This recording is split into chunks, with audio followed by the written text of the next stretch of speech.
বাবা মা ওর বোকা কথা শুনে রিয়েক্ট করলাম শুধু। এভাবে রিকোয়েস্ট করার দরকার নেই। ওকে। দীর্ঘশ্বাস ফেলে বলল তাওসিফ। জিনিয়া খুশি হয়ে বলল, ছোট মামা, I love you so much. মৃদু হেসে উঠলেন এনামুল সাহেব। লাবণ্য বলল, এই আঁচল, বললে না তো কি এনেছো? তোমরা সত্যি বুঝতে পারছো না কি এনেছি? দুঃখী দুঃখী মুখে শুধালো আঁচল। ওর মুখখানি দেখে আকরাম সাহেব বললেন, এই শোন না মা, এত গেস করতে গেলে যা চমক এনেছিস ঠান্ডা হয়ে যাবে। তার চেয়ে তুই তাড়াতাড়ি বল কি এনেছিস, এরপর আমাকে দে। আমার পেটের মধ্যে তো অলরেডি গুরুম গুরুম করছে। মামা, তোমার পেটে যে গুড়ুম গুড়ুম করছে সে জানে? দূর, ওর কথা আবার কোথা থেকে আসছে? চুপ থাকতো, জানিস না দেওয়ালেরও কান আছে। ইস। ফেটে আঙ্গুল চেপে চুপ করতে ইশারা করলেন আকরাম সাহেব। ওনার অভিব্যক্তি দেখে উপস্থিত সকলে হেসে উঠল। আঁচল তো কিছুই বুঝতে পারল না, ভাবছে আঙ্কেল কার কথা বলছে। ভাবনা চিন্তা বাদ দিয়ে আঁচল এগিয়ে গিয়ে সেন্টার টেবিলের উপর ট্রেটা রাখলো। তো তোমাদের চমক খোলাসা করা যাক। নিশ্চয়ই। আঁচল হাসি মুখে পিঠা অনাবৃত করে ফেলল।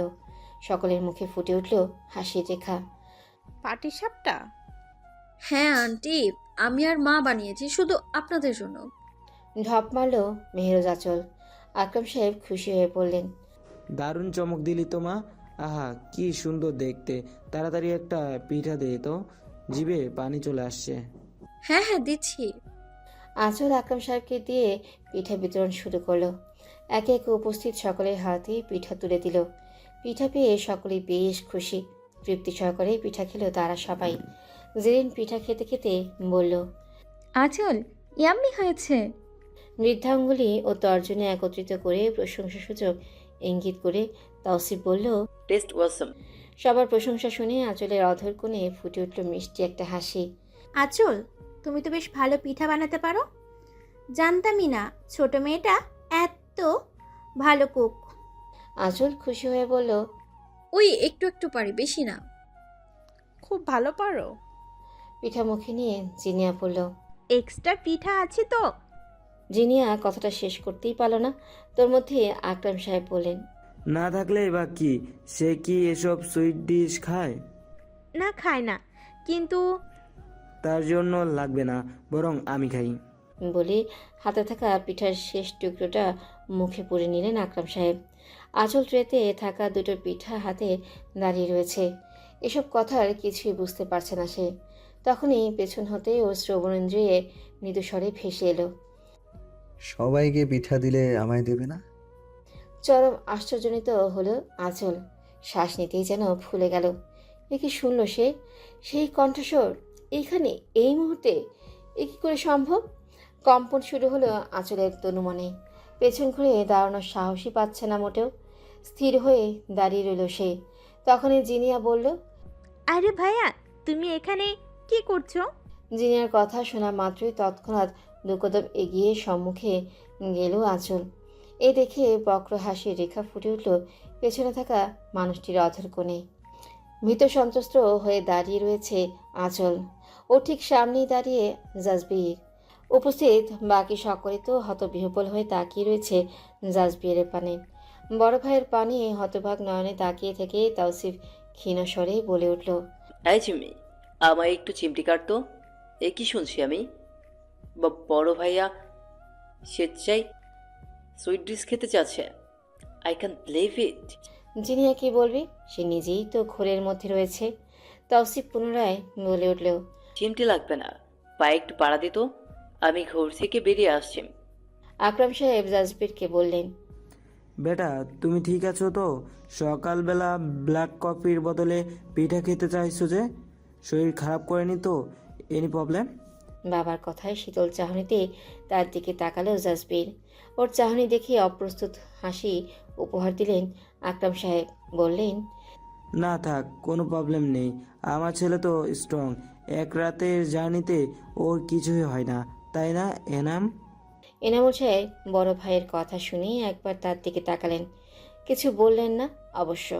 আবিদা বলে উঠলেন, বীর, তুমি সত্যি পিঠা খাবে? খুব মজার হয়েছে কিন্তু। আঁচল নিজের হাতে বানিয়েছে। ফুপুর কথা শুনে জাসবির আর চোখে আঁচলের পানে দৃষ্টি নিবদ্ধ করল। তখন আঁচলের চক্ষু ওর দিকেই ছিল। ফলস্বরূপ চোখাচোখি হয়ে গেল দুজনের। তৎক্ষণাৎ দৃষ্টি সরিয়ে নিল আঁচল। এই দেখে সকলের অগোচরে বক্র হেসে দিল জাসবির। বলল, ফুপি আম ফাইন। তোমরা যেভাবে প্রশংসা করছিলে মনে হলো একবার পিঠেটা টেস্ট করে দেখা যাক। কে বলতে পারে হয়তো সত্যি ইট টেস্টস গুড। আঁচলের দিকে তাকিয়ে কথাটা শেষ করলো জাসবির। নাসিম আঁচলকে বলল, আসল, তোমার জন্য আজ আমরা এক অভাবনীয় দৃশ্য দেখতে যাচ্ছি, কিন্তু তুমি আর দেরি করো না বোন, তাড়াতাড়ি ভাইয়ের হাতে পিঠাটা দাও। দেরি হলে মত না বদলে যায়। হ্যাঁ, তাড়াতাড়ি দে মা। আঁচল মলির মুখে সকলের উচ্ছ্বসিত মুখখানা দেখে নিল। তনুমনের কম্পন কোনো মতেই সামলিয়ে ধীর পায়ে অগ্রসর হলো জাসবিরের পানে। 4 কদম সামনে গিয়ে দাঁড়ালো। এগিয়ে দিল পিঠার প্লেট। কম্পিত হাতের দরুন প্লেট অবধি কাঁপছে, যা জাসবিরের দৃষ্টি এড়াতে পারেনি। মৃদু হেসে সে পাটিসাপটার একটা টুকরা ছিঁড়ে মুখে পুরে নিল। সত্যি বেশ সুস্বাদু। তৌসিফ কৌতূহলী হয়ে বলল, ভাইয়া কেমন লাগলো? টেস্টি না? আমার তো খুব মজা লেগেছে। তোমার কাছে কেমন লেগেছে? জাসবির মাথা নাড়ল শুধু। যা ভালো না মন্দ কোনটি বোঝারও উপস্থিত কেউই বুঝতে পারল না। অজ্ঞতা হতাশ হয়ে গেল। আঁচল তো জাসবিরের পিঠা হাতে নেওয়া মাত্রই 2 কদম পিছিয়ে গিয়েছিল। এখনও সেথায় দাঁড়িয়ে রয়েছে, দৃষ্টিটা নত। ঘরে উপস্থিত সকলেই নিজেদের মতো কথায় ব্যস্ত। জাসবির পা বাড়ল নিজের ঘরের দিকে। যাওয়ার পথে পদযুগল থামিয়ে দাঁড়ালো আঁচলের সন্নিকটে। ওর কর্ণকুহরের নিকট অধর রেখে মৃদুস্বরে বলল, পিঠাটা হয়তো তার নিজের বানানো হয়, তবুও পিঠাতে তার ছোঁয়া লেগে রয়েছে। তো এতেই যেন পিঠার স্বাদ বহুগুণ বৃদ্ধি পেয়েছে। ইট টেস্টেড গুড। আর দাঁড়ালো না জাসবির। প্রস্থান করলো সেথা হতে। রেখে গেল চমকিত আঁচলকে। উনি কি করে জানলেন পিঠাটা আমি নিজে বানাইনি? তার চেয়েও বড় কথা, উনি নিজের মুখে প্রশংসা করলেন, তাও আমার কাছে। এ তো পৃথিবীর অষ্টম আশ্চর্য। ভাবতেই বিস্মিত আঁচলের অধর কোণে ফুটে উঠল মৃদু হাসির রেখা। প্রশংসা করেছে তো। পরন্ত অপরাহ্নে ছাদে মাদুর পিছিয়ে তাতে বসে রয়েছে সোনাতরীর তরুণ সদস্যরা। বরাবরের মতোই জাসবির এসবে নেই। গলা ঝেড়ে নাসিম বলে উঠল, আজকে ভাই কোনো সুইচ ডিশ খেলো? ঠিক কতদিন পর সুইচ ডিশ খেলাও কেউ বলতে পারবে? আই থিঙ্ক বড়মার মৃত্যুর পর ভাইয়া আর সুইট ডিশ খায়নি। বড়মার হাতের সুইট ডিশ খুব ফেভারিট ছিল কি না? বড়মার মৃত্যুর পর থেকে ধীরে ধীরে ভাইয়া সুইট ডিশ অ্যাভয়েড করা শুরু করে দিল। মাঝে মধ্যে মন রক্ষার জন্য যা একটু খেত, তাই না? হ্যাঁ, ঠিক বলেছিস। প্রায় বছর হয়ে গেছে ভাইয়া সুইট জাতীয় কিছু খায় না। আজ একটু হলেও তো খেলো, এতেই আমি খুশি। তৌসিফ সম্মতি পোষণ করে বলল, একদম ঠিক বলেছো ভাইয়া। I totally agree with you. আমার কাছে আজকের পিঠাটা কিন্তু দারুণ লেগেছে। ঢাকায় গিয়ে ছোট মামিকে বলবো এমন টেস্টি টেস্টি পিঠা বানাতে। তৌসিফ ফোরন কেটে বলল, মায়ের হাতে তৈরি পিঠা শুধু ভোজন না করে একটু শিখে নিস, ভবিষ্যতে কাজে লাগবে। পারিস তো শুধু খেতে আর ঘুমোতে। দেখিসনি আঁচল কি টেস্টি পিঠা বানালো? আঁচল কিন্তু একা বানায়নি, আন্টিও সাথে ছিলেন। তো তুইও বানা, আমি কি নিষেধ করেছি? জিনিয়া বিরক্ত হয়ে ভাই বোনদের উদ্দেশ্যে বলল, এই তোমরা কিছু বলছো না কেন? ভাইয়া কিন্তু শুধু শুধু আমার পেছনে পড়েছে। কপট রাগ দেখে নাসিম বলল, তাওসিফ, শুধু শুধু আমার বোনটার পেছনে লাগছিস কেন? ও তো ছোট। হাসি তো কচি খুকি, এ বয়সে অনেক মেয়েরে বিয়ে শাদী করে মাও হয়ে গেছে। বড় ভাইয়া দেখো না ভাইয়া কিসব বলছে। জিনিয়ার মুখে হঠাৎই জাসবিরের কথা শুনে তৎক্ষণাৎ উঠে দাঁড়ালো তৌসিফ। ভীত নয়নে ছাদের দরজায় তাকিয়ে জাসবিরকে খুঁজল, কিন্তু না, কেউ তো নেই ওখানে। আশেপাশে চোখ বুলিয়েও জাসবিরকে দেখতে পেল না সে। তৌসিফ রাগী নয়নে জিনিয়ার দিকে তাকালো। জিনিয়া এতক্ষণ বহু কষ্টে মুখ চেপে ধরে হাসি আটকানোর বৃথা চেষ্টা করছিল, কিন্তু তৌসিফের মুখখানা দেখে ব্যর্থ হলো সে। সশব্দে হেসে উঠল। বাকিরাও একসাথে হেসে উঠল। চিমনি, তোকে তো আমি। তৌসিফকে ধাওয়া করতে দেখে তৎক্ষণাৎ উঠে দাঁড়ালো জিনিয়া। দেখবিদিক ভুলে ছুটল দরজার দিকে, পিছু নিল তৌসিফ। হাসতে লাগলো বাকিরা। তমসা ঘনিয়ে এসেছে ধরিত্রীতে। নিশাকরের মোহনীয় দুটি ছড়িয়ে পড়েছে চারিদিকে। মুগ্ধকর এমন পরিবেশে জনশূন্য রাস্তায় দাঁড়িয়ে রয়েছে আঁচল, হাতে ছোট্ট একটি টর্চ লাইট। অপেক্ষায় রয়েছে সে সাগরেদের জন্য।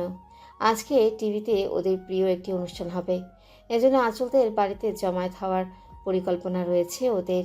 পরিকল্পনা মোতাবেক ওরা যে কোনো মুহূর্তে এসে পড়বে। ওদেরকে সাদরে গ্রহণ করতে বাড়ির পার্শ্ববর্তী রাস্তায় দাঁড়িয়ে রয়েছে আঁচল। বিরক্তিকর সময় কাটানোর জন্য একাকী মন মাতানো সুরে গুনগুন করে গাইছে সে।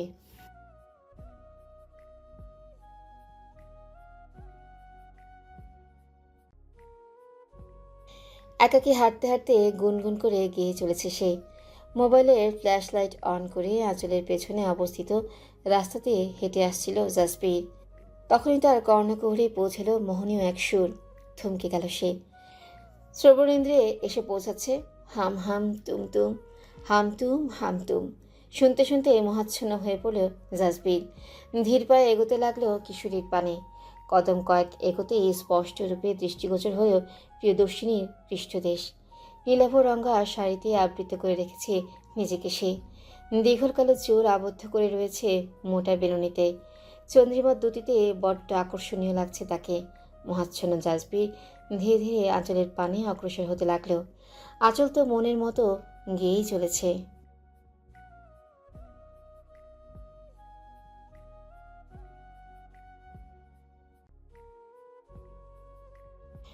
হঠাৎ থমকে গেল মেহরোজ আঁচল। কণ্ঠনালী যেন জমে বরফ হয়ে গেছে। হাত ফসকে মাটিতে লুটোপুটি খাচ্ছে টর্চ লাইটটি। পেছন হতে রুক্ষ পুরুষালী দুহাতের আঙ্গুল গলিয়ে গেছে ওর কোমল দুহাতের আঙ্গুলে। দ্রুত বেগে স্পন্দিত হচ্ছে ওর বক্ষপিঞ্জরের আড়ালে লুকায়িত হৃদযন্ত্রটি। অজানা অজানা পুরুষালীর সংস্পর্শে এসে হিমায়িত হয়ে গেছে সে। এই প্রথমবার কোনো পুরুষ ওর এতটা সন্নিকটে অবস্থান করছে। কে সে? কী তার পরিচয়? কোন উদ্দেশ্যে এখানে স্পর্শ? কিচ্ছুটি জানা নেই আঁচলের। ভীত সন্ত্রস্ত আঁচল যেই বা পাশে ফিরে অজানা মানুষটির মুখ দর্শন করতে উদ্যত হলো, তখনই ওর বাঁকাল অনুভব করলো চাপদারি স্পর্শ। ওকে থমকে দিল মানুষটি। করা হলো না আর মুখ দর্শন। অতি সন্নিকট থেকেও যেন দূরে রয়েছে তারা দুজনে। জাসপ্রীতের বক্ষপটের সহিত আঁচলের পৃষ্ঠদেশের ইঞ্চি দুয়েকের মতন দূরত্ব বজায় রয়েছে। জোরে জোরে শ্বাস ফেলার দরুন ওঠানামা করছে আঁচলের বক্ষস্থল। ভীত সন্ত্রস্ত হয়ে অজান্তেই সে আঙ্গুলের সহিত লতান্নে পেঁচিয়ে ধরেছে অজানা মানুষটির আঙ্গুল। নীরবতাকে বিদায় জানিয়ে আঁচলের শ্রবণ ইন্দ্রিয়ের নিকটে সুর তুলল জাসপ্রীত। শীষ বাজিয়ে তুলল হামতুমে ইনস্ট্রুমেন্টাল ভার্সন। প্রতিটি ধ্বনি আলোড়ন সৃষ্টি করছিল আঁচলের কিশোরী হৃদয়ে। অজানা ঘুরে আবিষ্ট হয়ে পড়ছিল সে। আরও শক্ত করে আঁকড়ে ধরেছিল জাসপ্রীতের আঙ্গুলগুলো। কয়েক লাইনে শীষ ধ্বনি শেষে আঁচলের কর্ণপাতার নিকটে অধর থেকে ফিসফিসে জাসপ্রীত বলে উঠল, কথা বলবার সময় জাসপ্রীতের নাকে স্পর্শ করে গেল আঁচলের কপালের কোমল আবরণ।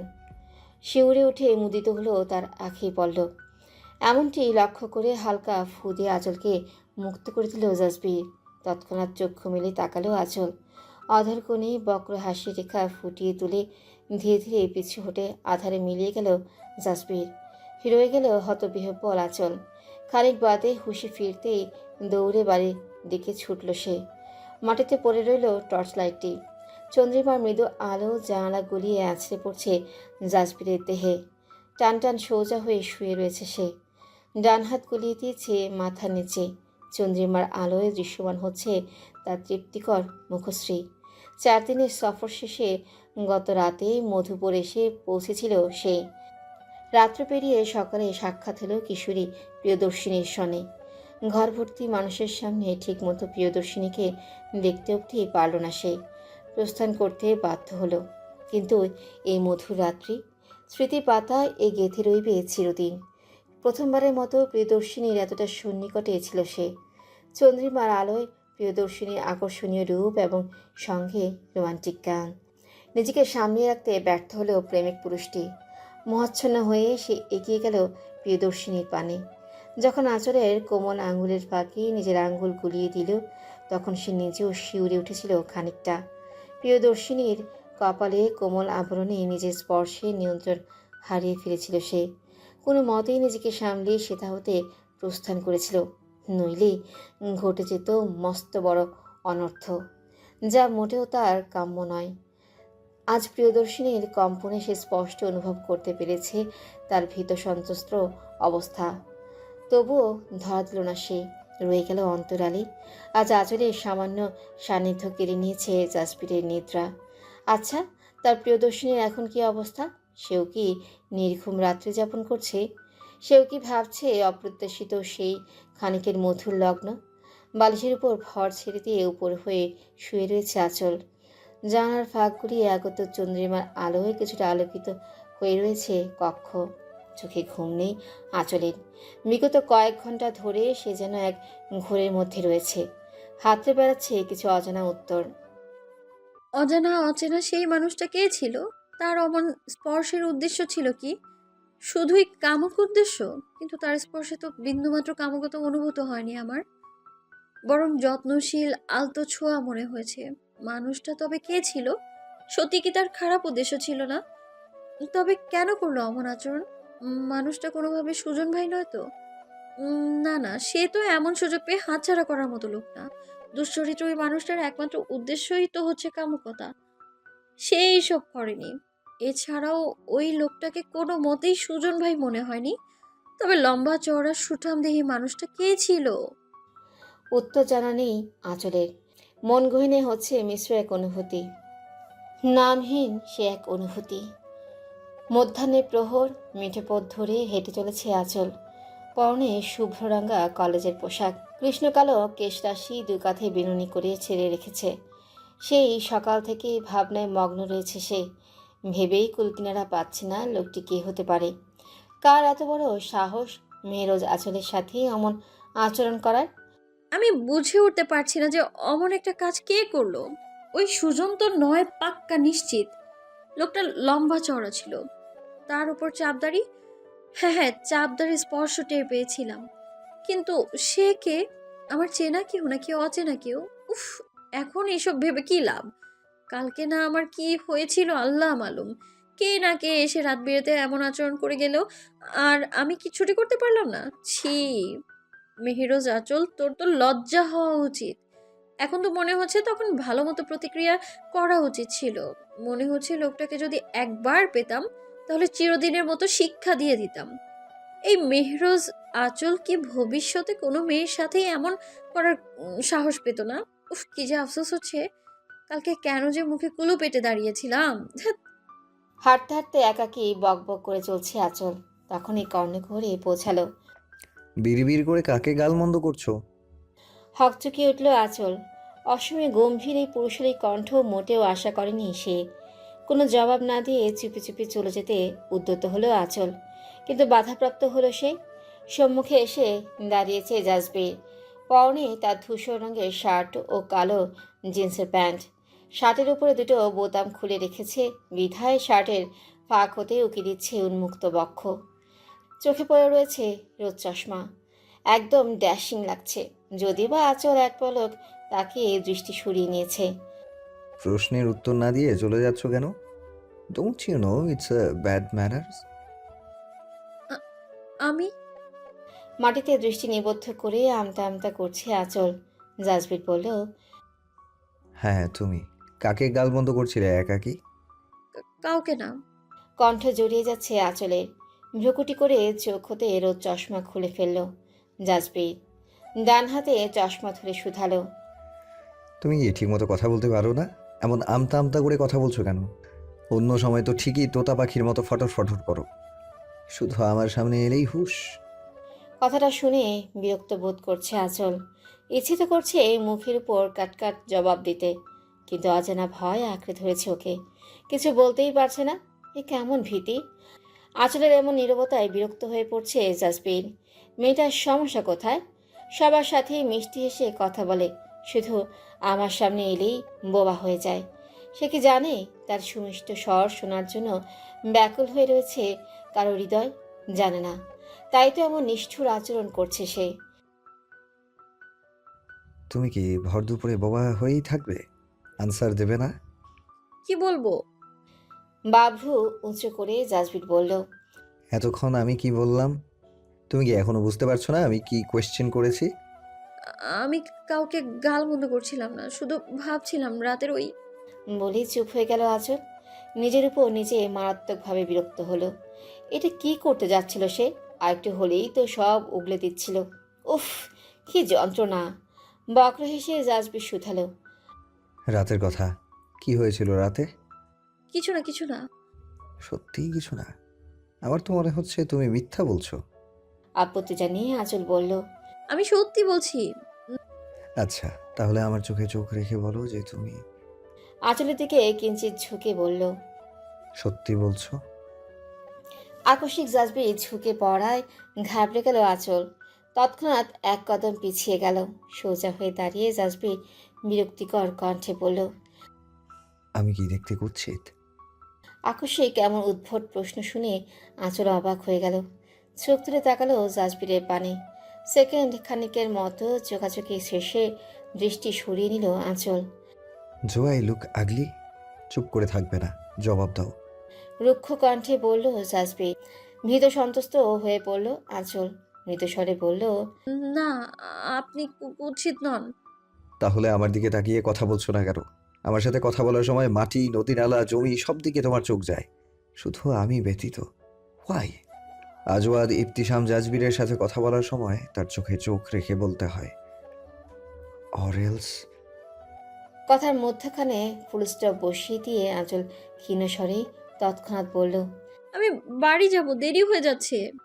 ঘোর আপত্তি জানিয়ে জাজবির বলল। হোক দেরি, now look at me and answer my question. ভীত আঁচল কোনো মতে জাজবিরের পানে তাকালো। এবার কিছুটা শান্ত হলো জাজবির। সেকেন্ডের নীরবতা ভঙ্গ করে বলল। কলেজ থেকে ফিরেছো, টেস্ট পরীক্ষা ডেট দিয়েছে? শুরু হয়ে গেল আবার পড়ালেখা। অনিচ্ছা সত্ত্বেও আঁচল জবাব দিল। জি, 3 সপ্তাহ পর। 3 উইকস, ওকে। ঠিক মতো পড়ালেখা করবে। এবার এই টোটো করা কমিয়ে দাও, পড়ালেখায় মন দাও, ওকে? মাথা নাড়িয়ে সম্মতি জানালো আঁচল। বক্র হেসে জাজবির এবার বলল। এবার বলো তো রাতের কাহিনী কি? কি হয়েছিল রাতে? অপ্রস্তুত হয়ে পড়ল আঁচল। দৃষ্টি নত করে আমতা আমতা করে বলল। কিছু না, কিছু না তো। Something is fishy. সত্যি করে বলো তো। আমি আসছি। বলেই ছুটে পালাতে নিল আঁচল। কিন্তু না, পেছন হতে বা হাতে ওর কোমল হাতটি ধরে ফেলেছে জাজবির। বাধাপ্রাপ্ত হয়ে দাঁড়িয়ে গেল আঁচল। এভাবে ভর দুপুরে কোনো পুরুষের হাতে আবদ্ধ হয়ে বড্ড ঘাবড়ে গেছে সে। কাঁদো কাঁদো মুখ করে ফেলেছে ইতিমধ্যেই। কণ্ঠনালী যেন শুকিয়ে কাঠ হয়ে গেছে। কিছু বলতে চেয়েও ব্যর্থ হচ্ছে সে। তুমি সবসময় এমন পালাই পালাই করো কেন? দুদণ্ড স্থির হয়ে থাকতে পারো না? জড়ান কণ্ঠে আঁচল কোনো মতে বলে উঠল। আমাকে দয়া করে ছেড়ে দিন, কেউ দেখলে মন্দ বলবে, প্লিজ। আঁচলের কণ্ঠস্বর শুনে চমকে উঠল জাজবির। তৎক্ষণাৎ ওর হাতটি ছেড়ে দিয়ে সম্মুখে গিয়ে দাঁড়ালো। চরম আশ্চর্যজনিত হয়ে গেল সে। এ কি হাল করে ফেলেছে মুখশ্রীর। রক্তিম আভা ফুটে উঠেছে নাক মুখে। নেত্রকোণে ছলছল করছে অশ্রুবিন্দু। ব্যতিব্যস্ত হয়ে উঠল জাজবির। এই মেয়ে, তুমি কাঁদছো কেন? কি হয়েছে? আমি কি তোমায় বকেছি না মেরেছি? তাহলে কাঁদছো কেন? কি হয়েছে? কিছু তো বলো। কিচ্ছুটি বলল না ভীতু মেয়েটি। ছলছল নয়নে জাজবিরের পানি একটিবার তাকিয়ে দৌড়ে সেথা হতে চলে গেল। রয়ে গেল হতভম্ব জাজবির। কি থেকে কি হলো কিছুই বুঝতে পারল না সে। চুপচাপ দাঁড়িয়ে আঁচলকে ছুটে যেতে দেখল শুধু। পরন্ত এক বিকেলে জিনিয়ার সঙ্গে কথা বলতে বলতে সোনাতুরি আঙ্গিনায় প্রবেশ করল আঁচল। আঙ্গিনায় উপস্থিত মানুষগুলোকে দেখে হাসির রেখা ফুটে উঠল তার মুখশ্রীতে। বাঁশের তৈরি মাচায় বসে মোবাইলে স্ক্রল করছে লাবণ্য ও জেরিন। তৌসিফ ও নাসিম বসে বসে কথা বলছে সিঁড়ির পার্শ্ববর্তী সিমেন্টের বাঁধানো স্থানে। আঁচল ও জিনিয়া গিয়ে লাবণ্য ও জেরিনের পাশে বসে পড়ল। ওদের দেখে মুচকে এসে উঠল লাবণ্য। আসসালামু আলাইকুম, কেমন আছেন সবাই? আঁচলের কণ্ঠ শুনে ওর দিকে তাকালো নাসিম ও তৌসিফ। নাসিম মৃদু হেসে সালামের জবাব দিল। ওয়ালাইকুম আসসালাম। আমরা তো আলহামদুলিল্লাহ ভালো আছি। ছোট বোনটি কেমন আছে? সেও আলহামদুলিল্লাহ ভালো আছে। তাই, ভেরি গুড। ছোট বোনটি মনে হয় আজকাল বেশ বিজি থাকে, দেখাই তো পাওয়া যায় না। মোড়ের মুখে আঁচল বলল। আর বলবেন না ভাইয়া, টেস্ট পরীক্ষার রুটিন দিয়েছে তো জীবনটা একেবারে তেজপাতা হয়ে গেছে। দুঃখের কথা আর কি বা বলবো, আপনারা একটু বুঝে নিন না। আঁচলের কথার ধরন দেখে মৃদু হেসে উঠল ওরা। লাবণ্য বলল। বুঝতে পেরেছি, আঁচল বোধহয় পড়ালেখায় অতটা ইন্টারেস্টেড না, কি তাই তো? আসলে আগ্রহ আছে, পরীক্ষায় সর্বোচ্চ নাম্বার পাওয়ার স্বপ্ন তো প্রায়শই দেখি, কিন্তু দুঃখ একটাই যে পড়তে ইচ্ছে করে না, মন বসে না পড়ার টেবিলে। দারুণ বললে তো। হাইস্ট মার্ক পেতে চাও কিন্তু নো পড়ালেখা। আঁচল, তোমার এই মন বসে না পড়ার টেবিলে ফর্মুলাটা পছন্দ হয়েছে? তা বলছি যে পড়ার টেবিলে মন বসে না কেন? মনটা কথাই পড়ে থাকে।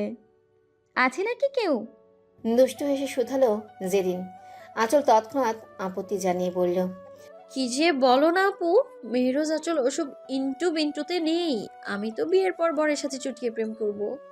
জিনিয়া সম্মতি পোষণ করে বলল। আমিও, সেম টু ইউ। তৌসিফ তো ভেঙচি কেটে দিল এ কথা শুনে। ওহো, আঁচলানি বিয়ের পর বরের সাথে চুটিয়ে প্রেম করবে?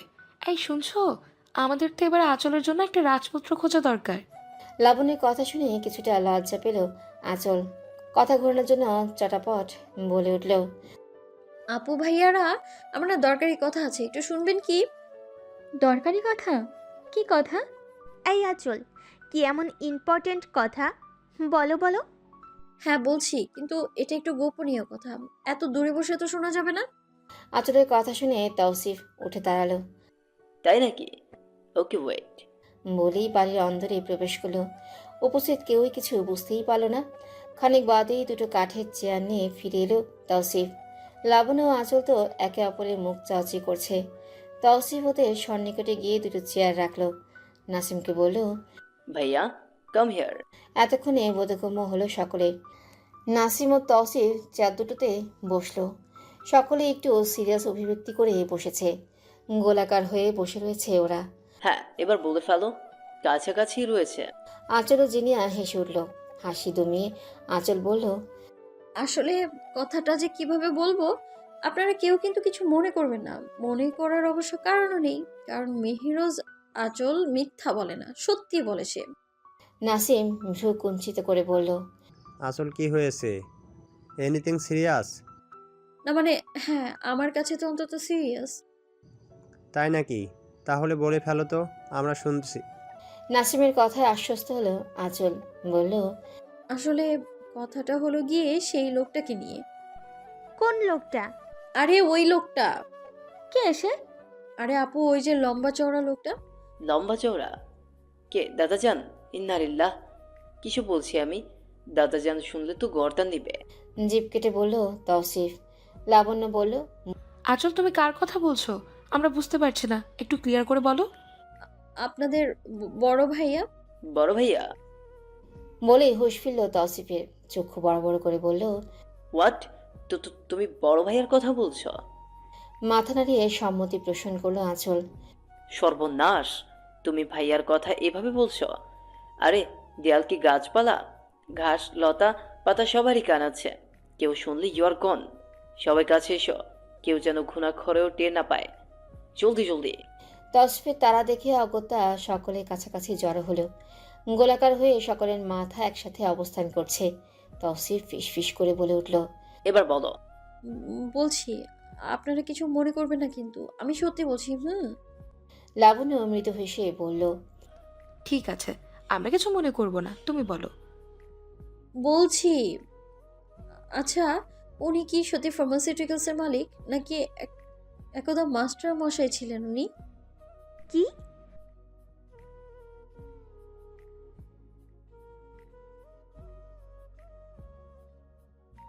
আঁচল, তুমি এসব কি বলছো? ভাইয়া টিচার হতে যাবে কেন? ওনার ভাবসাপে তো মাস্টারগিরি দেখতে পাই আপু। চোখের সামনে ভেসে ওঠে পাঞ্জাবি পায়জামা পরা মাস্টার মশাই, চোখে মোটা ফ্রেমের চশমা, বগলের নিচে লম্বা এক ছাতা, আরেক হাতে পেট মোটা বই, পায়ে চপ্পল, মাথায় অর্ধেক টাক। ভাবুক হয়ে বলল আঁচল। ওর ভাবনা শুনে হতবিহ্বল হয়ে গেল বাকিরা। জাজবিরের এমন টাকলু মাস্টার গেট আপ করা কল্পনাই করতে পারছে না। কে কি বলল আঁচল? ওরা তো প্রতিক্রিয়া ব্যক্ত করতেই ভুলে গেছে। কোনো মতেই নিজেকে সামলে নাসিম বলল,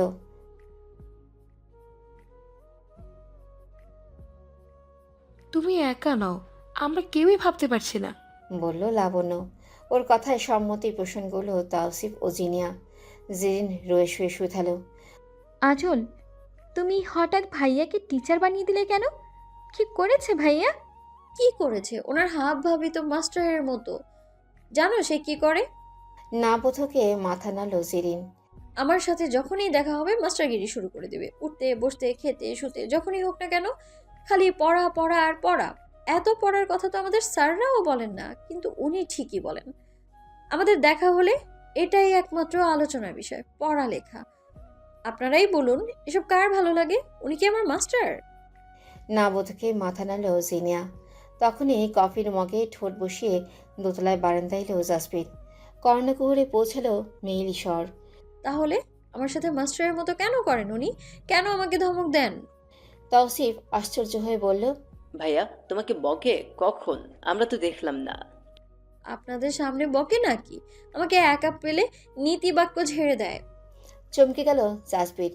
নিচে দেখলো ভাই বোনেরা ও তার প্রিয়দর্শিনী জড়ো হয়েছে। কি নিয়ে কথা বলছে তারা? বোধগম্য হলো না জাসপ্রিতের। কফির মগ হতে দাঁড়িয়ে রইল সে, শুনতে লাগলো। একা পেলে? তুমি এসব কি বলছো? মানছি ভাইয়া গম্ভীর স্বভাবের, একটু রাগী, তাই বলে তোমাকে? জেরিনের চেহারায় অবিশ্বাসের ছাপ শোভা পাচ্ছে।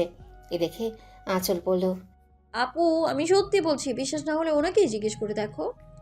তৎক্ষণাৎ আপত্তি জানিয়ে তৌসিফ বলল, কি যে বলো না আঁচল, ভাইয়ার ডেরায় গিয়েও ভাইয়ার কাছে জবাবদিহিতা করব? ইম্পসিবল। আমি কিন্তু সত্যি বলছি, হ্যাঁ। আশ্চর্যের চূড়ায় পৌঁছে গেল জাসপ্রিত। এ কি শুনছে সে? ওর নামে ওরই ভাই বোনদের কাছে বিচার দিচ্ছে মেয়েটি। সাহস আছে তো? মুখশ্রী কঠিন হয়ে উঠল জাসপ্রিতের। হয়তো তুমিই ঠিক, কিন্তু কোনো কিন্তু নেই ভাইয়া। মানছি আমি এখনো প্রাপ্তবয়স্ক হইনি, তাই বলে বাচ্চা নই যে উনি আমাকে পড়ার জন্য বকবেন। আমি তো ওনাকে ঠিকভাবে চিনিও না। গুরুত্বপূর্ণ কথোপকথনের মাঝে হঠাৎই জিনিয়া চমকে উঠল। তুমি অ্যাডাল্ট নাও? 18 হয়নি? কি? হঠাৎ এহেন প্রশ্ন বুঝে উঠতে পারল না আঁচল। বলছি তোমার বয়স 18 হয়নি? না, 2 দিন পর আমার জন্মদিন। 18 হবে তখন। কেন? আশ্চর্যজনিত হয়ে গেল জাসপ্রিত। ভাই বোনরাও চমকে উঠেছে। তোমার এখনো 18 হয়নি? 2 দিন পর birthday. You mean to so তুমি আর আমার 3 মাসের জুনিয়র? ও মাই আল্লাহ! শেষমেশ তার প্রিয়দর্শিনী কিনা আদরের ছোট বোনের চেয়েও ছোট। ছি, এ কি হয়ে গেল? তুমি তাহলে আমার বড়? জানতাম না তো। আমার জন্মদিন তো এই তো 2 দিন পর। আমি তাহলে তোমার ছোট? আঁচল তো হাসছে, কিন্তু আজওয়াদ ইবতিসাম জাসবির হতবিহ্বল হয়ে গেছে। মগের অন্দরে ঠান্ডা হয়ে যাচ্ছে কফি। সেদিকে তার ধ্যান নেই। সে তো বিস্ময়ের চূড়ায় অবস্থান করছে। ঘুমে বিভোর হয়ে রয়েছে আঁচল। ঘুমের ঘোরে হালকা হালকা অনুভব করছে ছোট্ট ছোট্ট হাতের স্পর্শ। মুখের উপর দিয়ে বুলিয়ে চলেছে হাত দুটো। বিরক্ত বোধ করে হাত দুটো সরিয়ে দিল আঁচল। তবুও স্পর্শ দূর হলো না। আঁচল শরীরে ভালো মতো কাঁথা জড়িয়ে ডান কাত হয়ে শুয়ে পড়ল। এবার চুলে টান অনুভব করছে সে। ঘুমের ঘুরে বিরক্তি প্রকাশ করলো আঁচল। উফ মা! কেউ সারাই দিল না, বরং কর্ণকুহরে পৌঁছালো অদ্ভুত কিছু শব্দ। পিঠের কাছেও নরম কিছু অনুভূত হচ্ছে। প্রচণ্ড বিরক্ত হয়ে আখি পল্লব মেলে তাকালো আঁচল। পেছনে ঘুরে তাকাতেই বিরক্তি দূর হয়ে দেখা দিল প্রশান্তির পরশ। তুতুল সোনা। হাত বাড়িয়ে তুতুলকে বাহু জুড়ে আবদ্ধ করে নিল আঁচল। তুতুলও তার ছোট ছোট হাত দিয়ে আঁচলের গলা জড়িয়ে ধরল। উষ্ণ স্পর্শে তুতুলের মুখখানি ভরিয়ে দিল আঁচল। খিলখিল করে হেসে উঠল তুতুল সোনা। আধো আধো বুড়িতে কথা বলতে লাগলো। আমার তুতুল সোনা, সকাল সকাল বুবুর কাছে চলে এসছো? তুতুলের এই তুলতুলে গালে চুমু এঁকে দিল আঁচল। বিনিময়ে আঁচলের কোমল গালে জিভ দিয়ে ভিজিয়ে দিল তুতুল। আঁচল হেসে উঠল। তখনই কর্ণকুহরে পৌঁছালো সমস্বর। হ্যাপি বার্থডে টু ইউ আচল বু, হ্যাপি বার্থডে টু ইউ। জন্মদিনের শুভেচ্ছা শুনে চমকে গেল আঁচল। কিছু বুঝতে না পেরে তুতুলকে কোলে নিয়ে উঠে বসলো সে। বেশ আশ্চর্য হয়ে উঠল। হাটের ঠিক সম্মুখেই দাঁড়িয়ে রয়েছে ওর শাগরেদরা। মেয়েদের হাতে লাভ আকৃতির বেলুন, ছেলেদের হাতে কয়েক রকমের ফুল। সমস্বরে জন্মদিনের শুভেচ্ছা জানাচ্ছে ওরা। প্রিয় সাথীদের কাছ থেকে শুভেচ্ছা পেয়ে আবেগপ্রবণ হয়ে পড়ল আঁচল। ছলাছল করে উঠল ওর আঁখি যুগল। বুবু হ্যাপি বার্থডে টু ইউ, এটা তোমার লেগা। হাতে থাকা জবা ফুলটি এগিয়ে দিয়ে বলল রবি। আঁচল মিষ্টি হাসি উপহার দিয়ে ফুলটি গ্রহণ করলো। কনিষ্ঠ সদস্য পল্টু তো হাতে থাকা গোলাপ ফুল এগিয়ে দিয়ে বেশ ভাব নিয়ে বলল, বুবু আই লাভ ইউ। চমকে উঠে একসাথে হেসে উঠল ওরা সকলেই। ওরে আমার Paltu, I love you too. বলেই গোলাপটি গ্রহণ করলো আঁচল। মনে টুম্পা এগিয়ে গেল আঁচলের পানে। ওর পাশে বসে ওকে জড়িয়ে ধরল। মিষ্টি হেসে আঁচলও দু হাতে ওদের দুজনকে জড়িয়ে ধরল। কক্ষের দরজায় দাঁড়িয়ে এমন দৃশ্য মুগ্ধ নয়নে অবলোকন করলো সাজিদ ও শাহেদা। চক্ষু ছলছল করছে শাহেদার। মাকে খেয়াল করে আঁচল জেগে উঠল।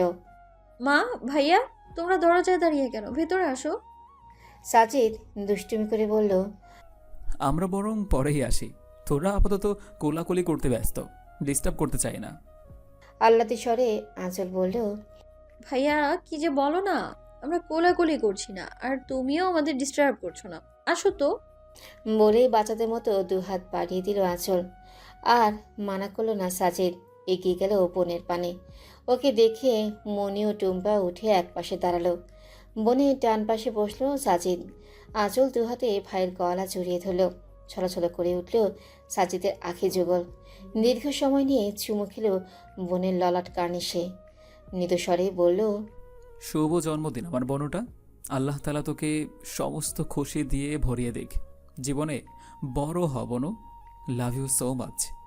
লাভ ইউ টু ভাইয়া। জর্ণস্বরে কথা বলেই আরেকটু শক্ত করে আলিঙ্গনে আবদ্ধ হলো আঁচল।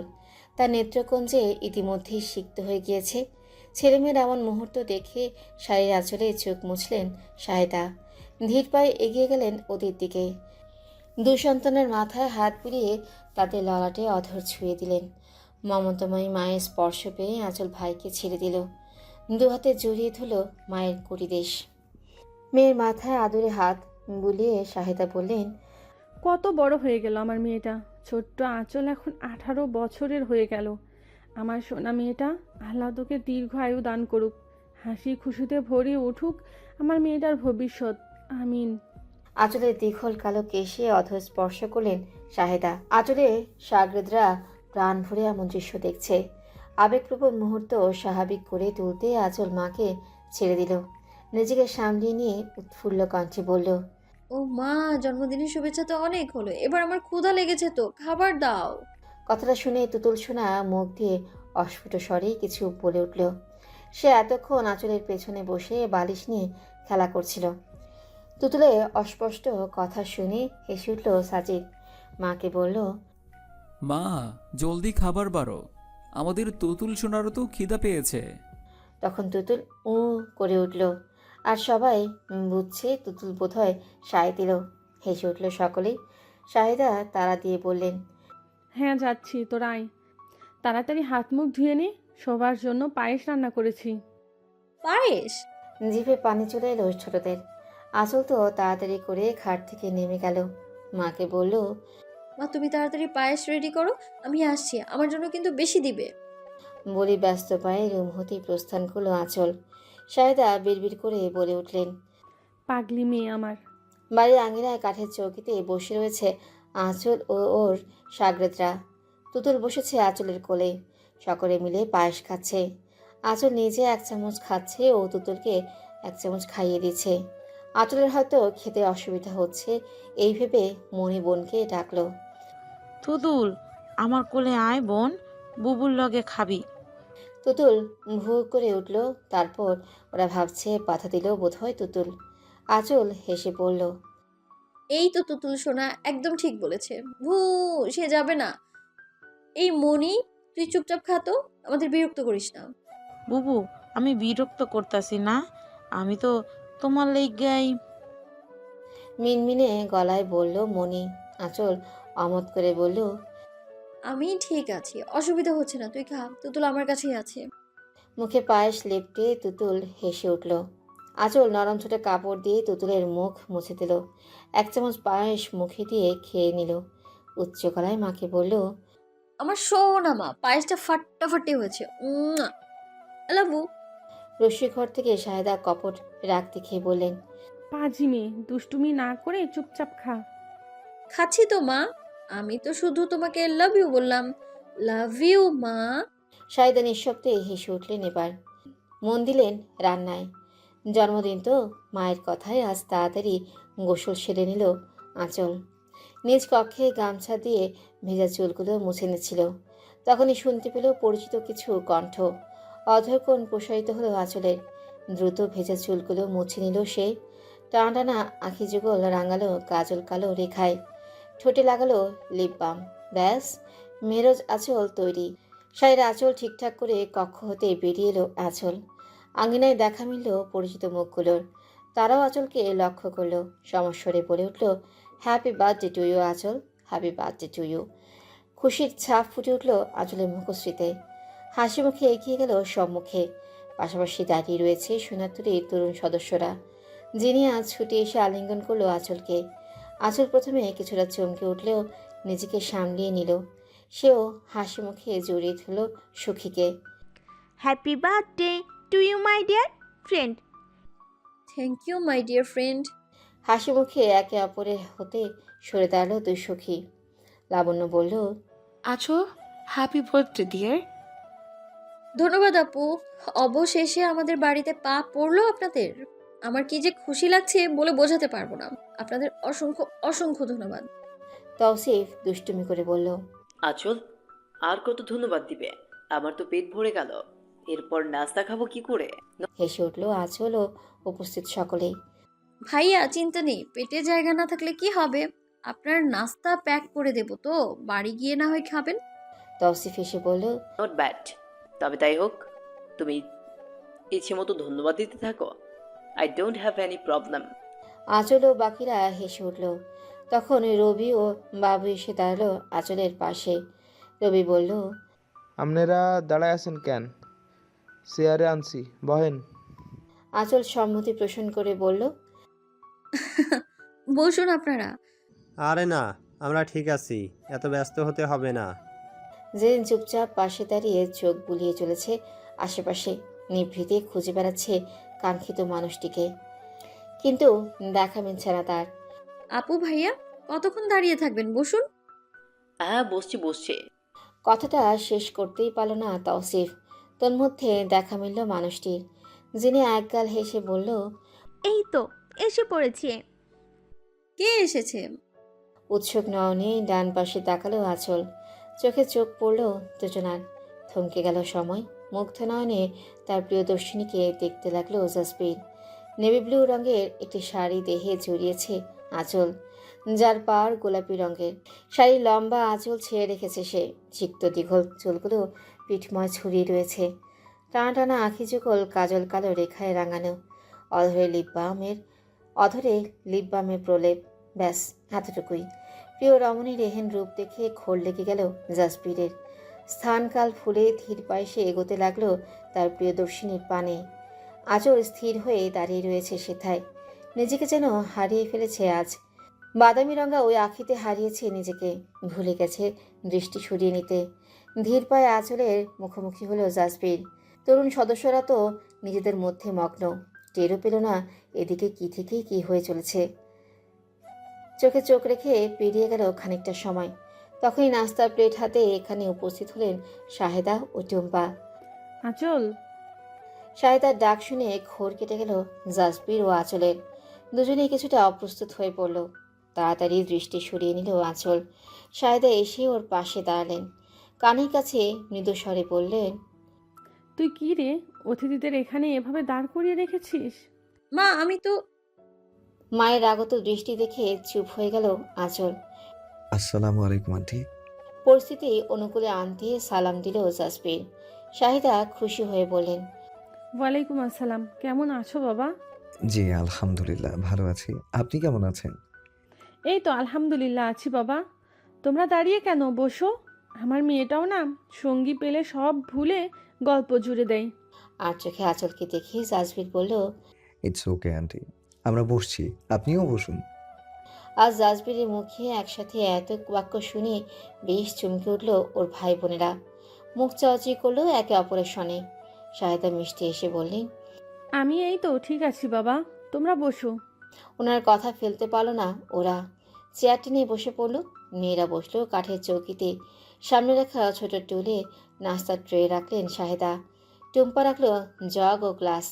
লাবণ্য অমায়িক সুরে বলল, আন্টি কষ্ট করে এসবের কি দরকার ছিল? সে কি কথা মা, তোমরা আজ প্রথমবারের মতো আমার বাড়িতে এলে। আগে থেকে তো জানতাম না, তাই বেশি কিছু করতে পারলাম না।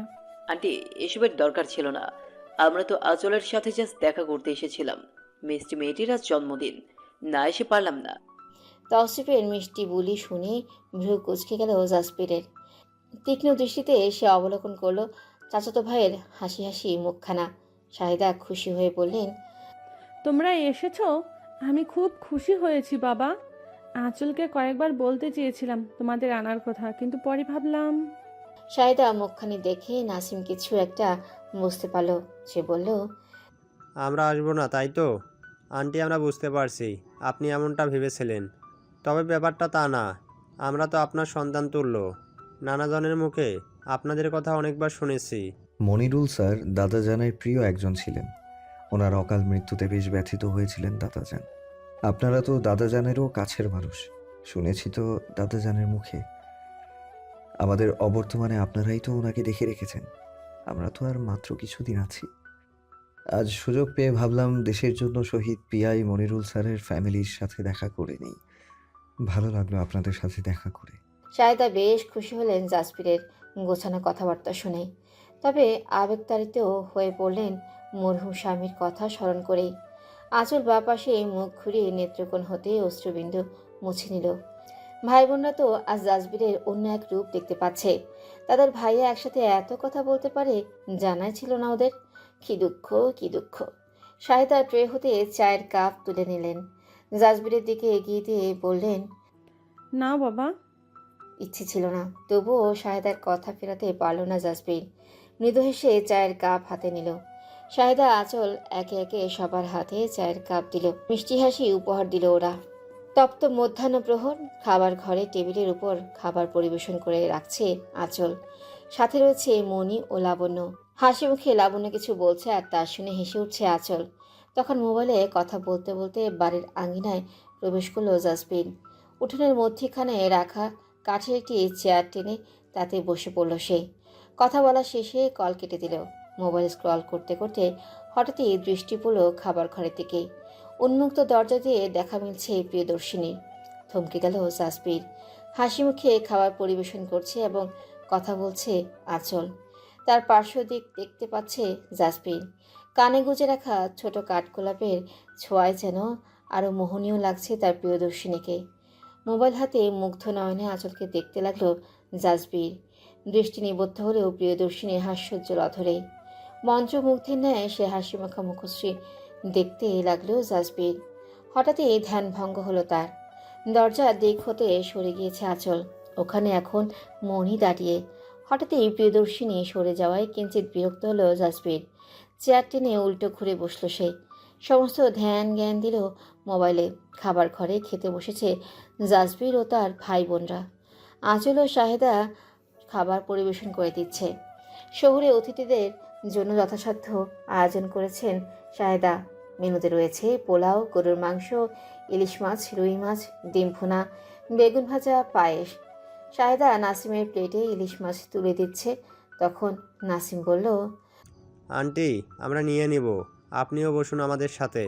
শাহেদা মৃদু হেসে বললেন, তোমরা খাও বাবা, আমরা এই তো বসবো। তোমরা তৃপ্তি সহকারে খাও। কিছু লাগলে বলো কিন্তু, লজ্জা পেও না। এটা কোনো কথা হতো আন্টি? বার্থডে গালের জন্য আমরা কিছু করতে পারলাম না, উল্টো তার বাড়িতেই দাওয়াত খাচ্ছি। তাতে কি হয়েছে ভাইয়া? জন্মদিনের দিন বার্থডে গার্লের বাড়িতেই তো খাওয়া দাওয়ার আয়োজন করা হয়, তাই না? আঁচলের কথায় মাথা নেড়ে সম্মতি পোষণ করলো তৌসিফ। শাহিদা খেয়াল করলেন জাজবির খুব কমই খাচ্ছে। তিনি বললেন, এ কি বাবা, তোমার প্লেটটা তো প্রায় খালি, একটু মাংস দেই? অমায়িক সুরে জাজবির বলল, না আন্টি, আর লাগবে না। মাছ মাংস আমি একটু কমই খাই। থ্যাঙ্কস এত কিছুর জন্য। শাহিদা মিষ্টি হাসি উপহার দিলেন। আর আঁচল, সে তো আরেকদিকে মুখ ফিরিয়ে ভেঙচি কেড়ে দিল। এ সময় দরজার বাইরে এসে দাঁড়ালো ঘরমাক্ত সাজিদ, হাতে তার ব্যাগ। দরজার বাহির হতে আঁচলকে ডাকলো সে। বনু, সাজিদের কণ্ঠ শুনে আঁচল ও শাহিদা তাকালেন ওর দিকে। আর হৃদস্পন্দন বেড়ে গেল জেরিনের। খাওয়া বন্ধ করে ঠায় বসে রয়েছে সে। ভাইয়া, আঁচল গিয়ে দরজার বাইরে দাঁড়ালো। সাজিদ ক্লান্ত মুখে হাসির রেখা ফুটিয়ে ব্যাগ হতে 2 লিটারের 7-আপের বোতল বের করলো। মৃদুস্বরে বলল, এটা ভেতরে নিয়ে যা, মেহমানদের দেশ। ঠিক আছে, তুমি তাড়াতাড়ি ফ্রেশ হয়ে আসো। হুম। ক্লান্ত শরীরে নিজ রুমের দিকে পা বাড়ালো সাজিদ। 7-আপ নিয়ে খাবার ঘরে পার্শ্ববর্তী রুমে গেল আঁচল। আরও একবার জন্মদিনের শুভেচ্ছা জানিয়ে আঁচলকে উপহার দিল তৌসিফ ও ভাই বোনেরা। এই মুহূর্তে বাড়ির আঙ্গিনায় দাঁড়িয়ে রয়েছে তারা। ভাইয়া, এসবের আবার কি দরকার ছিল? আপনারা আজ প্রথমবারের মতো আমাদের বাড়িতে এলেন, এটাই তো আমাদের জন্য অনেক। আপত্তি জানিয়ে তৌসিফ বলল, তা বললে তো হবে না ছোট বোন, আমরা বহু বছর পর সবাই মিলে এবার গ্রামে এলাম। এখানে আসার আগে ভাবিনি এত সুন্দর সময় কাটবে এখানে। তুমি ছিলে, তোমার বন্ধুরা ছিল, তোমাদের সাথে বেশ ভালো সময় কেটেছে আমাদের। আমরা তো আর মাত্র একদিন আছে, তারপর ফিরে যাচ্ছি। জানি না আবার কবে দেখা হবে। যাওয়ার আগে এই বোনটার জন্য ছোট্ট একটি উপহার প্লিজ না করো না। তৌসিফের কথায় মুগ্ধ হলো আঁচল। আর আপত্তি জানাতে পারল না। সাদরে উপহারগুলো গ্রহণ করলো সে। মিষ্টি এসে জানালো ধন্যবাদ। উপহারগুলো নিয়ে নিজ রুমে প্রবেশ করলো আঁচল। পড়ার টেবিলের উপর উপহারগুলো রাখছিল সে। হঠাৎই ষষ্ঠ ইন্দ্রিয় সজাগ হয়ে উঠল তার। পেছনে অনুভব করতে পারছে কারোর অস্তিত্ব। পেছন ঘুরে তাকালো সে। চরম আশ্চর্য হলো সামনে থাকা মানুষটিকে দেখে। তোতলাতে তোতলাতে বলল, আপনি এখানে কি করছেন? জবাব দিল না জাজবির। ধীর পায়ে এগোতে লাগলো আঁচলের পানে। জাজবিরকে এগোতে দেখে ঘাম ছুটে গেল আঁচলের। ক্রমবর্ধমান হারে বেড়ে চলেছে তার হৃদস্পন্দন। তৎক্ষণাৎ দৃষ্টি নত করে নিল সে। ধীর পায়ে সেও পিছু হটতে লাগলো। জাজবির এক কদম এগোচ্ছে তো এক কদম পিছিয়ে যাচ্ছে আঁচল। পিছিয়ে যাচ্ছ কেন? গম্ভীর স্বর শুনে কেঁপে উঠল আঁচল। তবু থেমে গেল না সে। আরেক কদম পিছিয়ে যেতে নিল। আঘাত লাগতে চলেছিল কাঠের চেয়ারের সনে, কিন্তু বাধাপ্রাপ্ত হলো তৎক্ষণাৎ। ওর বাম হাত ধরে এক টানে ওকে নিজের নিকটে নিয়ে নিল জাজবির। একটুর জন্য জাজবিরের প্রশস্ত বক্ষপটে আছড়ে পড়েনি আঁচল। ভয়ে কম্পিত হচ্ছে তার কোমল দেহটি। দুহাতে খামচে ধরেছে জাজবিরের শার্টের উদর অংশ। ওর উত্তপ্ত নিঃশ্বাস উপচে পড়ছে জাজবিরের বক্ষপটে। জাজবিরের ডান হাত অবস্থান করছে আঁচলের পৃষ্ঠদেশ ছড়িয়ে থাকা কেশরাশির মাঝে। বাম হাতটি আলতোভাবে রেখেছে তার প্রিয়দর্শিনীর কোমরে। শিউরে উঠল আঁচল। কম্পিত কণ্ঠে বলল, কি করছেন? যেতে দিন আমায়। কিচ্ছুটি বলল না জাজবির। সে তো ব্যস্ত প্রিয়দর্শিনীর মোহনীয় রূপ অবলোকন করতে। নত আখি পল্লব, লালাভ আভায় আচ্ছাদিত কপল, কম্পিত ওষ্ঠাধর। মহাচ্ছন্ন হয়ে পড়েছে সে। ঘোরের মধ্যে কোমরে রাখা বাম হাতটি শক্ত করে আঁচলকে আরেকটু সন্নিকটে টেনে নিল জাজবির। শির দ্বারা বরাবর তড়িৎ প্রবাহ বয়ে গেল আঁচলের। ঘাবড়ে গিয়ে নিজেকে ছাড়ানোর চেষ্টায় মত্ত হলো সে। এতে হিতে বিপরীত হয়ে গেল। আকস্মিক নড়াচড়ায় ভারসাম্য বজায় রাখতে পারল না মহাচ্ছন্ন জাজবির। প্রিয়দর্শিনীকে বাহুবন্ধনে আবদ্ধ করে খাটের উপর পড়ে গেল। আঁচল মুখ থুবড়ে পড়ল জাজবিরের বক্ষপটে। প্রশান্তির পরশ বয়ে গেল জাজবিরের অন্তরে। প্রথমবারের মতো তার আঁচল ঠাঁই পেল বক্ষপিঞ্জরের ঠিক মধ্যিখানে। দুহাতে প্রিয়দর্শিনীকে আগলে ধরল জাজবির। আবেশে সিক্ত হয়ে আঁচলের আঁখি মুদিত হলো। আদরে বিড়ালছানার মতন পড়ে রইল জাজবিরের বুকে। কেটে গেল মিনিট খানেক। আঁচলের বা গালে আলতো করে হাত রেখে ওর মুখখানি তুলে ধরল জাসপ্রির। ধীরে ধীরে আঁখি পল্লব মেলে তাকালো আঁচল। চোখে চোখে হলো অব্যক্ত আলাপন। বাম হাতটি পৃষ্ঠদেশে স্থাপন করে জাসপ্রিরের দৃষ্টি পড়ল আঁচলের ডান কানে গুজে রাখা কাঠগোলাপটির পানে। আলতো হাতে কাঠগোলাপটি নিয়ে নিল জাসপ্রির। মুগ্ধ নয়নে আঁচলকে অবলোকন করে সে সিদ্ধান্তে উপনীত হলো। আলতো ছোঁয়ায় আঁচলের বা কানে কাঠগোলাপটি গুঁজে দিল সে। আবেশিত নয়নে সবটুকু দেখল আঁচল, কোনরূপ প্রতিক্রিয়া ব্যক্ত করল না। প্রিয়দর্শিনীর মোহনীয় রূপ দেখে অধরকোণ প্রসারিত হলো জাসপ্রিরের। মুগ্ধ নয়নে তাকিয়ে থেকে সে বলল, বিউটিফুল। আকস্মিক জাসপ্রিরের কণ্ঠ শুনে ঘর থেকে বেরিয়ে এলো আঁচল। হুঁশ ফিরতেই চক্ষু চড়ক গাছ হয়ে গেল তার। মোড়ামুড়ি শুরু করে দিল জাসপ্রিরের বাহুবন্ধন হতে মুক্ত হওয়ার জন্য। বক্র হেসে বাঁধন আলগা করল জাসপ্রির। তৎক্ষণাৎ উঠে পড়ল মেহরুজ আঁচল। জাসপ্রিরের সনে দৃষ্টি মেলাতে পারল না আর। তাড়াহুড়া করে বেরিয়ে গেল কক্ষ হতে। ধীরে সুস্থে উঠে বসল জাসপ্রির। অধরকোণে ফুটে উঠেছে তৃপ্তিকর এক হাসির রেখা। আঙিনায় দাঁড়িয়ে হ্যান্ডশেক করল জাসপ্রির ও সাজিদ। সাজিদ মিষ্টি হেসে বলল, আপনি এসেছেন, খুব খুশি হয়েছে ভাইয়া। দাদাজানের মুখে আপনার কথা অনেক শুনেছি, কখনো দেখা করার সৌভাগ্য হয়নি। আজ আপনিও এসেছেন, আমরা খুব খুশি হয়েছি ভাইয়া। জাসপ্রির মৃদু হেসে হাত ছাড়িয়ে বলল, তোমাদের সাথে দেখা হয়ে আমারও ভালো লাগলো। ভালো থেকো তোমরা, নিজের ও পরিবারের খেয়াল রেখো। কোনোরূপ সমস্যা হলে দাদাজান কিংবা আমায় জানাবে, কন্ট্যাক্ট নাম্বার তো আছেই। জি। ওরা দুজন কথায় ব্যস্ত। খানিকটা দূরে রসোই ঘরে দাঁড়িয়ে এ দৃশ্য দেখছে আঁচল। ভেঙচি কেটে একাকী বলতে লাগলো, ওহ, অসভ্য লোকটার মুখে আজ ফুল ঝরে ফুটেছে। কথা বলেই চলেছে। অন্য সময় তো মুখের সামনে অ্যাটম বোমা ফাটালেও কথা বলে না, পারে শুধু হুমকি দিতে। গোমরা মুখ বনু হলো একটা। আঁচল তো একাকী বকবক করেই চলেছে, কিন্তু জেনেন সে তো মুগ্ধ নয়নে বড় ভাইয়ের সাথে সাজিদের কথোপকথন দেখছে। চোখ ফেরাতেই পারছে না, তাকিয়ে রয়েছে মুগ্ধ নয়নে। অপরাহ্নে শেষ প্রহরে মিঠো পথ ধরে ধীর পায়ে হেঁটে চলেছে আঁচল। মাথার ঘোমটাটা টেনে রেখেছে, মলিন হয়ে রয়েছে মুখখানি। সম্মানের সহিত কবরস্থানে প্রবেশ করল। খানিকটা দূরে দাঁড়িয়ে দৃশ্য দেখতে পেল জাসপ্রির। পাশে দাঁড়িয়ে থাকা পিএ রাশিদকে বলল প্রস্থান করতে, সে আসছে। সম্মতি জানিয়ে বিদায় নিল রাশিদ। জাসপ্রির এগুলো কবরস্থানের দিকে। বেশ পুরনো একটি কবর। ঝড় বৃষ্টি উপেক্ষা করে আজও টিকে রয়েছে উঁচু ডিবির ন্যায় কবরটি। অন্ধকারে নিমজ্জিত কবরের চিরনিদ্রায় শায়িত রয়েছে প্রিয় মানুষটি। হাঁটু গেড়ে পাশেই বসে পড়ল আঁচল। ছলছল করছে আঁখি যুগল। একটু টোকা দিলেই বুঝি গড়িয়ে পড়বে অশ্রুবিন্দু। বাবার কবরে ফ্যালফ্যাল করে তাকিয়ে রয়েছে। নিভৃতে গড়িয়ে পড়ল অশ্রুবিন্দু। আবেগপ্রবণ হয়ে কবরের দিকে তাকিয়ে বলতে লাগলো, বাবা, তুমি কেমন আছো? অন্ধকার কবরে খুব কষ্ট হচ্ছে? অনেক গরম পড়েছে তো, তোমার কষ্ট হচ্ছে তাই না? তুমি তো গরম সইতে পারতে না, অতিষ্ঠ হয়ে পড়তে। তাহলে এতগুলো বছর ধরে কিভাবে আছো? কষ্ট হচ্ছে না তোমার? আমার তো খুব কষ্ট হয় জানো, যখনই উপলব্ধি করি তুমি আর নেই। বিশ্বাস করো, আমার দমটা আটকে আসে। আমি না তোমার রাজকন্যা? তুমি কি করে পারলে তোমার রাজকন্যাকে একাকে ছেড়ে চলে যেতে? ও বাবা, তোমার বড্ড মনে পড়ে। বিশ্বাস করো, যখন মনি, টুম্পা, রবি ওদের বাবাকে দেখি, বাবার সাথে খুনসুটি করতে দেখি, তখন না আমার খুব কষ্ট হয় জানো, চিৎকার করে কাঁদতে ইচ্ছে করে। কিন্তু আমি তো পারি না। তুমি তো সবসময় আমাকে স্ট্রং থাকতে বলতে, কিন্তু তুমিহীন আমি বড়ই দুর্বল। তুমি তো আমার বাবা, আমার সর্বোত্তম নিরাপদ আশ্রয়স্থল। তুমিহীন এই সমাজে টিকে থাকা যে দায়। ও বাবা, এই সুজন ভাই আছে না, সে আমাকে খুব বিরক্ত করে জানো, বাজে কথা বলে। আজ তুমি তো নেই, তুমি থাকলে তোমার রাজকন্যাকে এইভাবে সইতে হতো না, তাই না? তুমি ঠিক সব সামলে নিতে। জানো বাবা, আমার না সামনেই টেস্ট পরীক্ষা। তুমি দোয়া করো, ঠিক আছে? আমি যেন ভালোভাবে পাশ করতে পারি।